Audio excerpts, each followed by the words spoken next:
Hi friend, welcome to my channel Aarti रोषेई blog. मु आशा करे आपण माने आपण मान को परिवार सहित बहुत भले थिबे। फ्रेंड्स, आपण माने पटल रे बहुत प्रकार आइटम बनै खाउतबे। मु आज पटल रे अरारोट पाउडर, सोयाबीन और पटल रे प्रस्तुत करके देखेबी एक न्यू आइटम। फ्रेंड्स, आपण माने पटल रे बहुत प्रकार आइटम बनै खाउतबे। एई आइटम टी होची बहुत नियारा और स्वाद मध्य। यार प्रस्तुत प्रणाली एक भिन्न प्रकार आ देखिया पाई मध्य बहुत सुंदर आ खाइया पाई बहुत टेस्टी।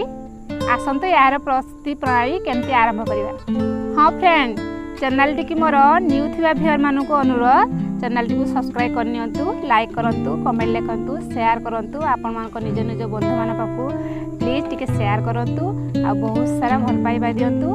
मो चैनल को निश्चित देखिबे आ आगो को नेबे मोर अनुरोध। तो पुटल को नहीं बहुत प्रकार आइटम बने खाते। पुटल भजा, पुटल कुरमा, पुटल फ्राए। आज पुटल को नहीं गोटे नुआ आइटम प्रस्तुत करवा। पुटल भितर संपूर्ण मंजी बाहर करी सोयाबीन मसला प्रस्तुत करी ता भितर देबा अरारोट पाउडर रे छाणी ताको मसला देई झाल करवा। पुटल को नहीं कि जति आइटम अछि सबु आइटम अपेक्षा यार टेस्ट संपूर्ण अलग। फ्रेंड्स, मैं आपै कौन सामग्री नैची दालचीनी, गुजराती, लवंग, 25 ग्राम चारमगज, 100 ग्राम सोयाबीन, पटल 6टा, 5टा कंचा लंका। फ्रेंड्स, मुझे 6टी पटल अनुसार सामग्री नैची। आपण माने आपण मान को पटल अनुसार सामग्री नेबे। आसंतु देखिबा तापाई मु कोन मसला नैची। जीरा, गोटा जीरा, सब्जी मसला, हळदी गुंड, लूण, धनिया गुंड, काश्मीर चिली, गरम मसला, करी पाउडर। यही सब मसला आपण मान को किचन रे तो निश्चित थिबो।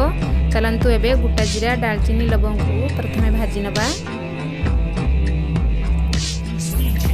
देखंतु मैं 2 चामच गोटा जीरा नेची, दालचीनी, लवंग, गुजराती, कंचा लंका को प्रथमे उठी हल्का भाजी नबा।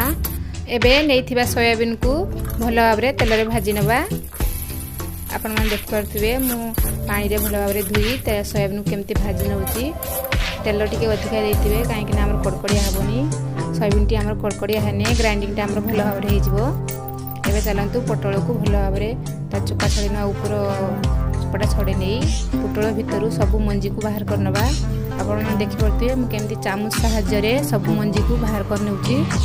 देखंतु केवल भाबरे सब बाहर करनउची। पूरा फंपा हे जे पटल भितरे आगरू भाजी की रखिथिबा सोयाबीन, गोटा जीरा, कंचा लंका, दालचीनी, गुजराती, लवंग ता सहित गोटे प्याज देई भलो भाबरे ग्राइंडिंग करी रखिनबा। नेइथिबा 4 मगज आ 2टा टमाटो को भलो भाबरे ग्राइंडिंग करी रखिनबा। काहे कि ना हमर मसला प्रस्तुत बेले ग्रेवी हो पई एबे अरारोट पाउडर आ पानी को भलो भाबरे मिक्सिंग करी रखिनबा। एबे हमें पटल भितरे आगरू प्रस्तुत करी रखिथिबा सोयाबीन मसला को ता भितरे पुश करनबा। काहे ना ता भितरे सब मंजी बाहर करी एई मसला को आमे भलो भाबरे ता भितरे पुरै नबा। आपण माने देख पारथुए मो के भलिया सब मसला को ता भितरे केमती पुरै नउची। एई भली भाबरे सब पटल भितरे सब मसला को एमती भलो भाबरे पुरै नेबे। देखंतु मैं एई भली भाबरे सब पटल भितरे मसला प्रस्तुत करनउची। पुटल भितर आमर मसला बाहरी न जावा पाई किछि सुखिला अरारोट पाउडर को ता मुहरे देई ता मुहटा भलो भाबरे बुझी नबा। आपण माने देख परथुए हम के भली भाबरे बुझी नै ता मुह को आ छाणिले हमर पुटल रु मसला बाहरी बनी। आपण माने देख परथुए मोर एबे तेल गरम हे हसलानी। मु पुटल केमती सब पुटल के भली भाबरे छाणी नउची अरारोट पाउडर रे बुडी। गोटे पट मोर एबे हे आसलानी उल्टे नै जे देखंतु पुटल हमर मोर केमती हेची केमती देखा जाउची। एबे नै कलर टिके आसीलानी। एबे प्लेट को काढी नउची सब पटल को देख पारथबे आपण माने मु छोटी जाको पटल को भलो भाबरे भाजी नेची। एबे तेल गरम हे आसलानी। गोटे चामच चीनी देची, 2टा पियाज कटा पियाज देखंतु टिके गोटे चामच हळदी गुंड नेई ग्राइंडिंग करी रखिबा अदा रसुण को दे दउची। एबे हमर टिके हल्का पर्यंत चामच मार नेबे। देखंतु एबे हमर हे आसलानी मसला। एबे ग्राइंडिंग करके रखिथिबा 4 मगज आ 2टा टमाटो को एबे दे दबा। 4 मगज आ 2टा टमाटर पेस्ट दे साला परे ताको किछि समय पई भलो भाबरे मिक्सिंग करनबा, कसी नबा। आपण मान देख पारथुए केमती कसी नउची भलो भाबरे चामच मारी। एबे काश्मीर चिली गोटे 2 चामच, धनिया गुंड, गरम मसला देई भलो भाबरे चामच रे भलो भाबरे मिक्सिंग करनेबे। करी पाउडर এইভাবে ভাବରେ ସବୁ ମସଲାକୁ ଦେଇ ମସଲା ପ୍ରସ୍ତୁତ କରିନେବେ। ଦେଖନ୍ତୁ କେମିତି ଆମର କଲର୍ ମସଲାର କଲର୍ ଆସିଛି।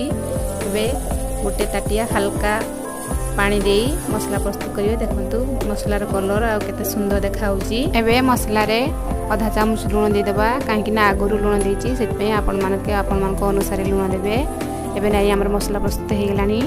ଆଗରୁ ଆରଡ଼ ପାଉରରେ ଛାଣିକି ରଖିଥିବା ପୋଟଳକୁ ସେଥିରେ ଦେଇଦେବା। ଦେଖିପାରୁଥିବେ ମୁଁ କେମିତି ଗୋଟେ ଗୋଟେ ପୋଟଳକୁ ଭଲ ଭାବରେ ଦେଇଦେଉଛି।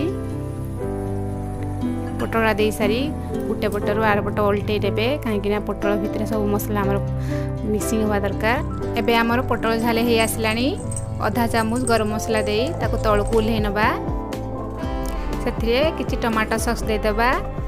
ଏବେ ଦେଖନ୍ତୁ ରେସିପିଟି ଆମର କେତେ ସୁନ୍ଦର ଦେଖାଯାଉଛି, କେତେ ମାନେ ଆଇଟମଟି କେତେ ସୁନ୍ଦର ଦେଖାଯାଉଛି। ଆପଣମାନେ ଏଇଭଳି ଭାବରେ ନିଶ୍ଚିତ ପ୍ରସ୍ତୁତ କରି ଖାଇବେ। ଆଉ କେମିତି ରେସିପିଟି ମୋର ଲାଗିଲା କମେଣ୍ଟ ମାଧ୍ୟମରେ ନିଶ୍ଚିତ ଜଣାଇବେ।